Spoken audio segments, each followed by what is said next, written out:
So, it's January 27th, 2025, in Mesa, Arizona. A 14-year-old girl leaves her group home just before 8 o'clock at night. She never returns. 2 weeks later, hikers discover trash bags along Highway 60. Inside, her remains. Her name was Emily Pike, and tonight on Tales from Helheim, we explore Emily's story, her life, the investigation, the systemic failures, and the haunting silence that surrounds her case. So Emily was more than a headline. She was a daughter, a friend, even a teenager that had dreams. For some context, Emily was Native American. She did love art. She talked about going to college. She wasn't the trouble kid some news blurbs reduced victims to. She wanted independence, freedom, a future. Right. She was living in a group home after reporting sexual assault. Yes, she had a history of running away, but she always came back. And that's important. Her running wasn't about leaving forever. She was trying to find space and survival. And that's kind of the tension of her story.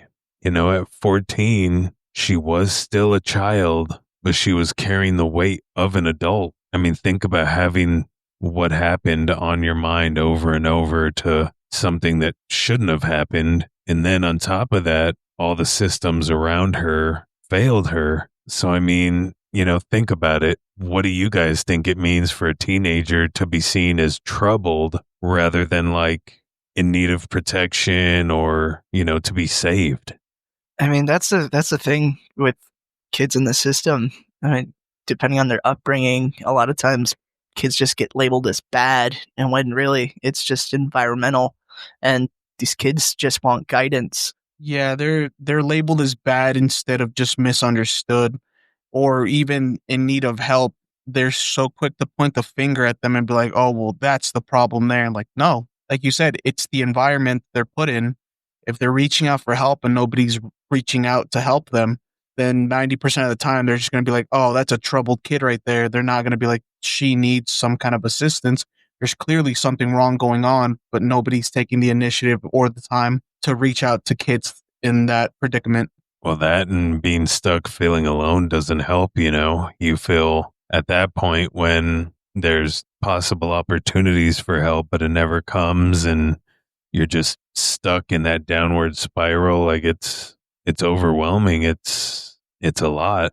And unfortunately, people of any predatory nature, these types of kids that have no guidance or protection system, they're often the target. Yeah, 90% of the time they are going to be targeted because they are seen as they don't have that support system. They don't have that help around them. It's going to be easier to either manipulate them or just abuse them, and nobody's going to actually help them out. So the majority of the cases is they end up just running because they don't have anyone to help. No one's going to listen to them. Nobody believes them. So then let me ask you this. If she had been supported, if she had gotten help, do you think that her art and, you know, the dreams she had could have shaped a different and more improved future? Or do you think there's a chance it could have led to the same future? I mean, unfortunately, we'll never have the opportunity to know. Yeah, it's a tragedy that her life got cut off so short. She did have dreams and she had aspirations. She wanted to go to college. Who's to say that through that she wouldn't have become a bigger artist or an activist or Lord knows how far she would have gone. But somebody decided to snuff that out, and we'll never really know how far she could have gone or what would have happened, or the possibilities were endless. No, that is very true. And unfortunately, on January 27th, Emily left her group home at 7:45 at night. Now, why that time? Well, we don't know. But surveillance cameras are what caught her leaving. And unfortunately, once she was out of range of those ended up kind of being the last confirmed sightings of her. Yeah, that's wild. And on top of that, here's where it all goes wrong. Her family wasn't told that she was missing for a full week. A whole week went by, and then they decided to tell her family, "Hey, your kid's missing." Imagine the outrage. Just imagine how crazy that would be for your kid to leave and then they're not going to tell you till a week later. What was the point of that? It really isn't just a delay. It's just straight up neglect. Every hour, every minute counts in a disappearance like this. Waiting 7 days is a full systemic failure. It really echoes what we see in missing and murdered Indigenous women's cases. It's neglect, dismissal, and then silence. It's very disheartening, very saddening, and that ended up bathing everything in a weird silence, and that silence was deadly. It led to basically every possible trail that could have went anywhere to go, completely ice cold off the tracks. And then on top of that, they had some evidence disappear as well, which after that, unfortunately, that allowed whoever was the one to harm her to just gain distance. And that kind of makes you wonder what happens in those first 48 hours of an investigation. I mean, what I was reading is it got really complicated with the fact that she was a member of the tribal nation, and within the reservation she originally lived on, there was only one group home that was at capacity. So she got moved into the city into a regular, CPS brand group home. And there's some laws in place that because she wasn't like a regular resident, they had to get like written and verbal consent from the tribe to be marked and reported actually as missing. So that huge delay of back and forth communication is what led it to go so untouched for so long, and everything slipped through the cracks until she was found. Yeah, and you always hear like the first 48 hours are crucial in the investigation, and the fact, like the narrator, you said that they waited pretty much a whole week and then they found out. I feel like that really played a big part in what happened to her. And it's really unfortunate because you see in a lot of cases with Indigenous women that they won't be reported, or they have a lower rate of like they actually being reported they're missing, or them actually doing something to like figure it out what's going on. That just baseline is such a common misconception too. Like 48 hours. Like if your kid is missing, report immediately as soon as you have concerns. Exactly. My ass isn't waiting. If any of my kids are missing, shit, I've had several times where their bus, we didn't get a warning about it, and it was like 5-10 minutes late, and I fucking called to find out where it was. Motherfucker, text me back. Well, this was before they had phones. Yeah, you're hitting the Snapchat. You're hitting the bus driver up on his Snapchat. Where you at, fam? Turn your location on, bus driver. Snapchat? Don't act coy. You're not a fish. I'm not, but I don't have this snap of chatting. You know what? I think that would be a really good idea. A little bit off topic, but some kind of like live tracking map for bus drivers, like through like a school website. Kind of like Amazon and their package tracking. Oh, you are 10 stops away. Can do it for the package is children. Exactly. See, it's even more precious cargo. Well, you better pay for that fucking delivery fee. Right. Maybe just tossing your kid out the bus. Oh, God. But handle with care. Yeah. Well, I mean, and, a lot of this would make it so this kind of stuff is, well, I mean, again, this, she left the group home. She wasn't like on her way from a bus or anything, but you never know. It could help with maybe other cases where kids disappear during school, after school. But, with her case, they didn't find anything or hear anything until February 14th. And that was because hikers along Highway 60 had found the trash bags. And unfortunately, that's when they discovered that inside those trash bags were Emily's remains. All right, for the listeners, we are about to get into some not fairly graphic, but it's still some disturbing stuff. If you guys don't want to hear it, just go ahead and skip forward. So her body showed horrific violence, severe head trauma, arms and hands missing, dismemberment. The coroner ruled it a homicide. It's clearly a homicide. And the dismemberment really points to like calculation or just outright rage. Cutting off arms and hands. It could be symbolic. They were trying to erase identity, erase fingerprints. It really was like a silencing of the whole thing. Which, that's something people got to realize is that even if you try and do that, the identity is still going to live on. And in Emily's case, her identity did survive. She was found and her name was able to be remembered. It would have been nice if, it could have been a reunite instead of kind of reuniting in the wrong sense of the word, but it's sad. Yeah, it really was. The community came together, vigils were held, activists, they pointed directly to her case as another tragic entry into the missing and murdered Indigenous women crisis. So, why do you think that communities kind of rally around these cases? Like, we have a lot of people that go missing, and it seems like they honestly get more rallies than these do. But when a community finds out, that's kind of when everybody rallies to it and jumps on. Like, what do you think the cause is? Honestly, I think the rallying around the cases, like the vigils and all that, it really just keeps the victim stories alive. It keeps them going so they're not forgotten. Because how many times did a case it goes cold because they stop paying attention to it? It's an important issue. Like with cases like these, like she was a little girl, dude. Like she got dismembered, she got murdered, and it's disgusting that all that had to happen. But I'm glad that people are still coming together and they're mourning what happened and they're trying to put attention to it just to kind of help out. I mean, it really is kind of like human nature for people to aggressively protect and react to children, especially when it comes to like cases of violence or abuse. That's why we have systems in place, like like the group homes and things. Unfortunately, they're not very well funded, or they're managed by people that aren't really invested and look at these people as a paycheck instead of children.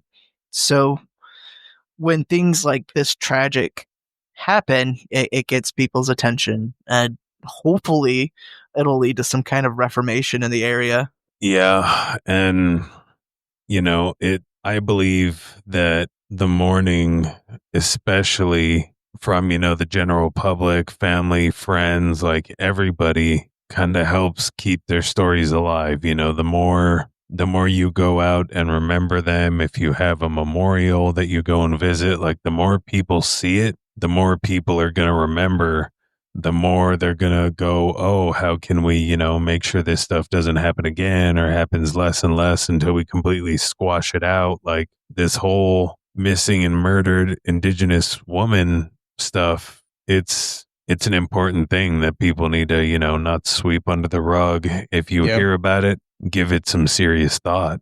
Yeah, and with like the vigils in the morning and all that, it really gets news attention, so it starts helping the story get out there and out there. Because I remember when this first came out, it was all over my TikTok, it was all over my Facebook, and I wouldn't have known about the story unless like stuff like this gets out, and then it helps. In the age of social media, there is no reason for this stories like this to stay silent or hidden. Yeah, you have a very good point. And, hopefully people look into this stuff more. But all in all, when it comes to this case, the police actually did launch a homicide investigation, and there ended up being multiple persons of interest. They ended up questioning 3 suspects, but in the end, there were no arrests. Yep, unfortunately, and as details leaked improperly, frustration grew, the family lost trust in the law enforcement. I mean, I would too. Uh, I mean, this isn't new. Indigenous families are used to being sidelined. They're given too little information way too late. Emily's case is just the latest echo of that. And you might wonder why no arrest? Was maybe the crime done a little too cleanly? Maybe a smart criminal? Was the delay fatal?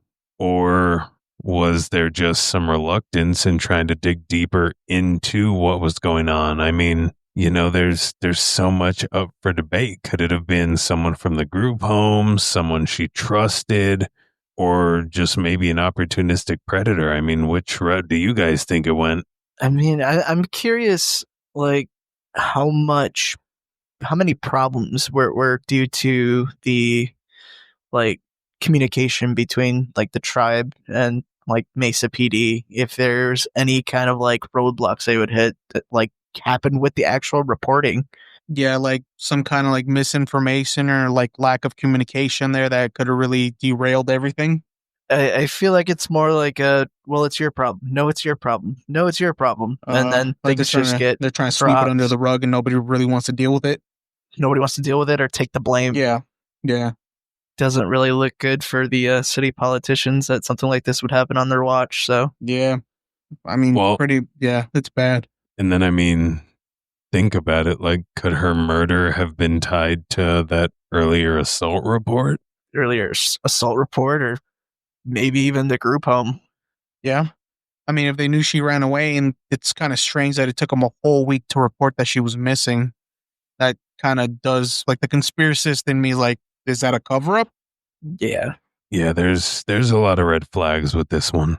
Yeah, it really is. And then maybe it was just somebody that saw her that ran away that lulled her into some kind of false sense of hope, like, I'll help you out. But I think what's really the worst part about all that is the weeks of silence.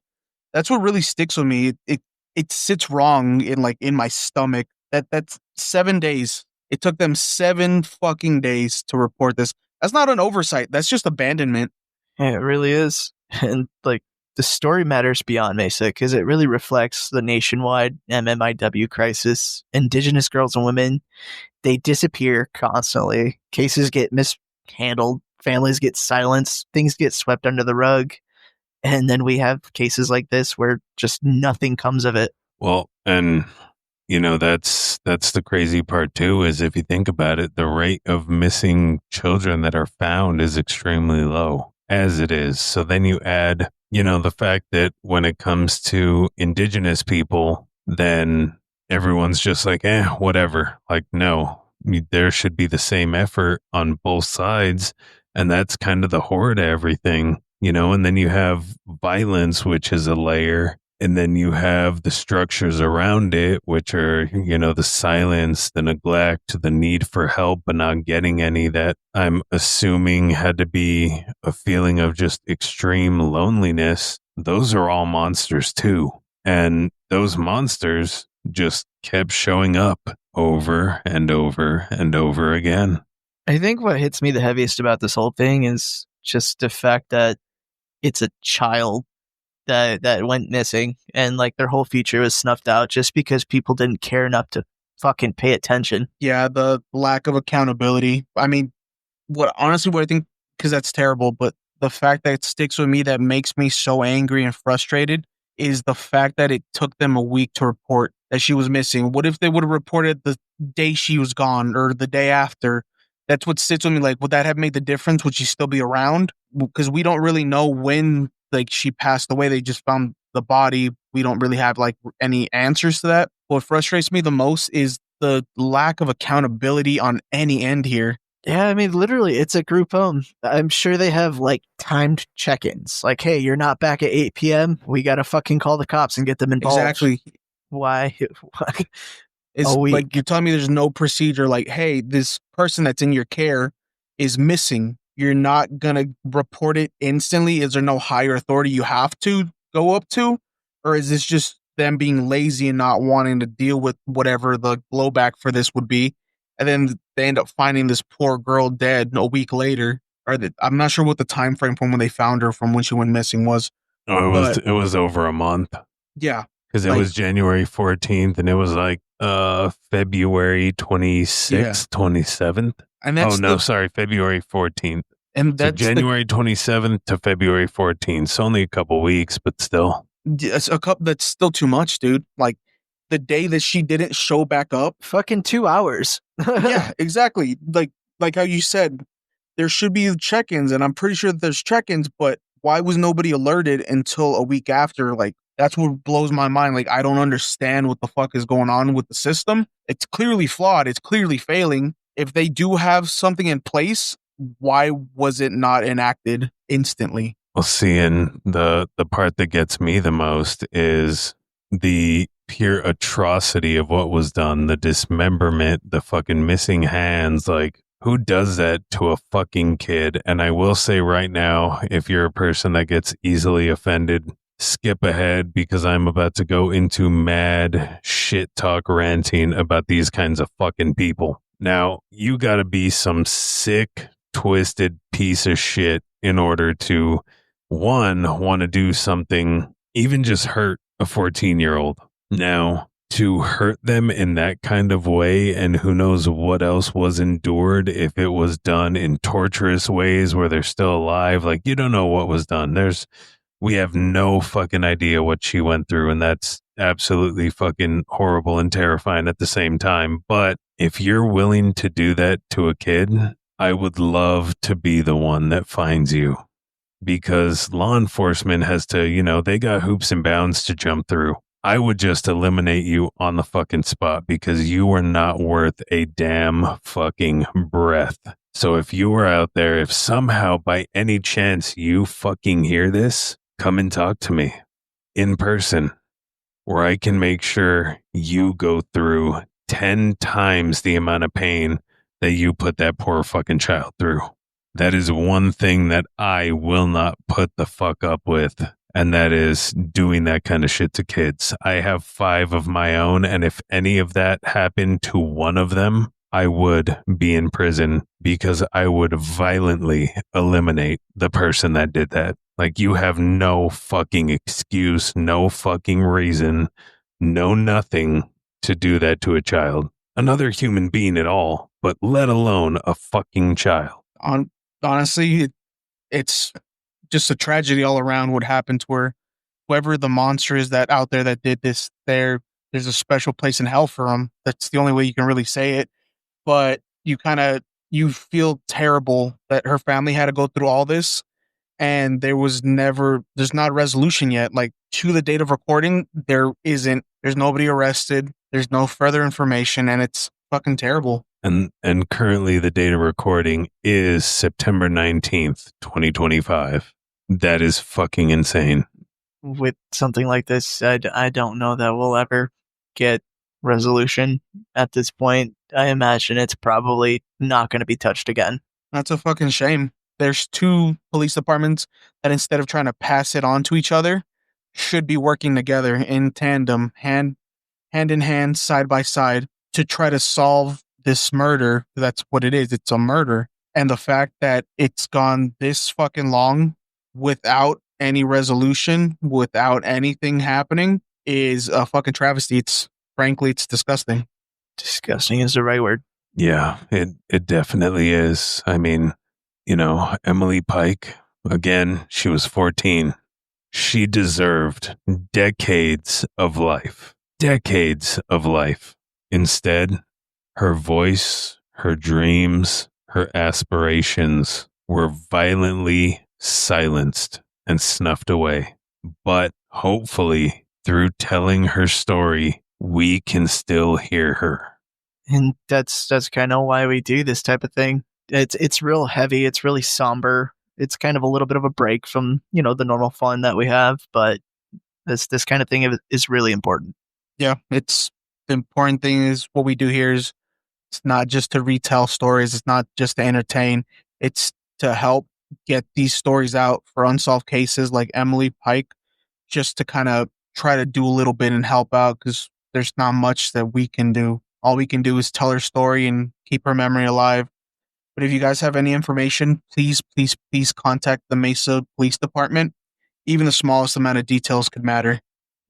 Remember, Emily, share the story, keep the voice alive, keep talking about it. Really keep talking about this kind of thing. That's the only way things change, is if we keep it in the system's face.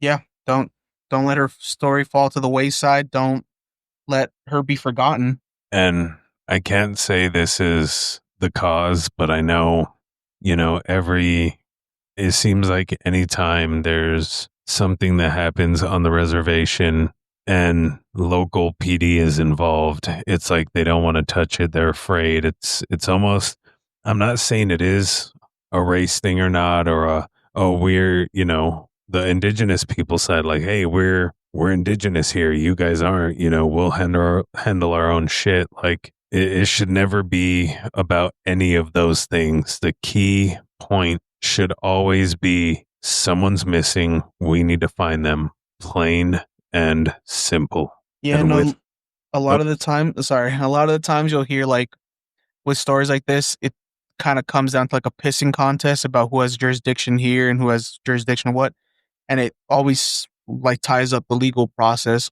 Like, why wouldn't you guys put that aside and work together to like solve cases? That doesn't make sense. Like, oh well, I have due process here or whatever. It's wild. Put the people first. Exactly. I agree. And I think with that, this has been Tales from Helheim. Until the next time, keep your doors locked, your lights on, and never forget the shadows are never empty.